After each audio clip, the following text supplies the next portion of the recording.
The Deacon of Death. The life and crimes of Jim Miller, the man who looked like a saint. In the Old West, you could usually spot a killer from a mile away. They were ragged, drunk, and loud. But not Jim Miller. If you saw Jim walking down the street in Pecos, Texas, you wouldn't reach for your gun, you'd tip your head. He was known as Deacon Jim. He wore a long, expensive black frock coat, a crisp white shirt, and a black tie. He didn't drink, he didn't smoke, he didn't even curse. He was a pillar of the Methodist Church. But as one contemporary witness famously said, you'd think he was a saint until you looked into those cold grey eyes. There was no soul behind them. Jim Miller wasn't a bandit. He was a pioneer of a new trade. The professional hitman. He didn't want glory. He wanted the paychecks. And he was very, very good at his job. The miracle of the steel plate. Jim Miller's legend grew not just because of how he killed, but because he seemed impossible to kill. His most famous encounter was with Sheriff Bud Fraser. In 1894, Fraser cornered Miller and did what any lawman would do. He drew his revolver and emptied it into Miller's chest at point-blank range. The crowd watched in horror. They saw the bullets hit Miller's coat. They saw him stumble. But then something impossible happened. Miller didn't fall, and he didn't bleed. He simply straightened his coat, looked Fraser in the eye, and drew his own weapon. Fraser fled, convinced he had just tried to kill a ghost. The truth was even more calculated. Underneath that elegant black coat, Miller had bolted a heavy steel plate to his vest. Long before modern body armor, the Deacon was walking the streets as a human tank. He didn't trust in God to protect him. He trusted in cold, hard steel. Ghost of the long-range shot.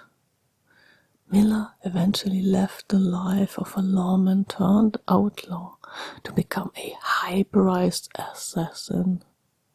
His price, anywhere from $150 to $2,000, a fortune back then. He was the shadow in the bushes. He was the man who killed from the dark.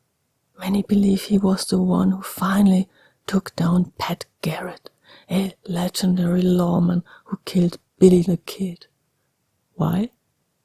Because the hit had Miller's signature, a long-range shot from ambush. Miller once bragged, "I have never killed a man that I didn't have to, but I've had to kill a lot of them." He viewed murder as a business transaction. No emotion, no regret. Just a finished job. The final command: let her rip. Every shadow eventually meets the light.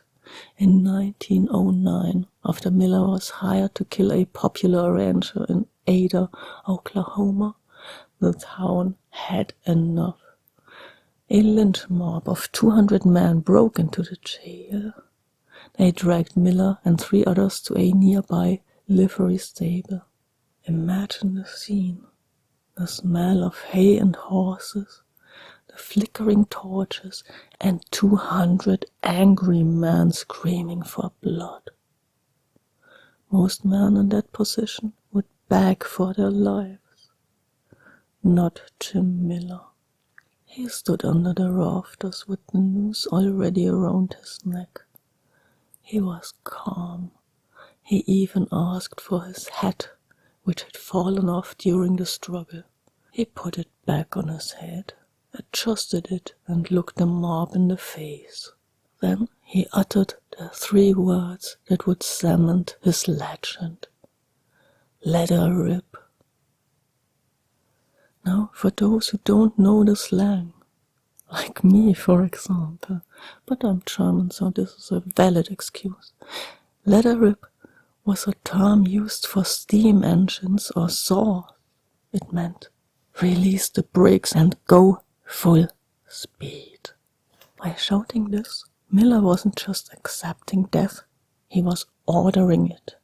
He was telling the mob, stop talking, stop waiting, and kick the chair. I'm ready for the fall. The next morning, the sun rose over Ada to find 4 men swinging from the beams. Jim Miller was among them, his face serene, his hat still on. He died exactly as he lived, a man who refused to be a victim, even at the end of a rope. He was Deacon Jim Miller, the man who brought high-priced murder to the Wild West and walked into hell with a smile and a command. Outcast Outlast, Jim Miller.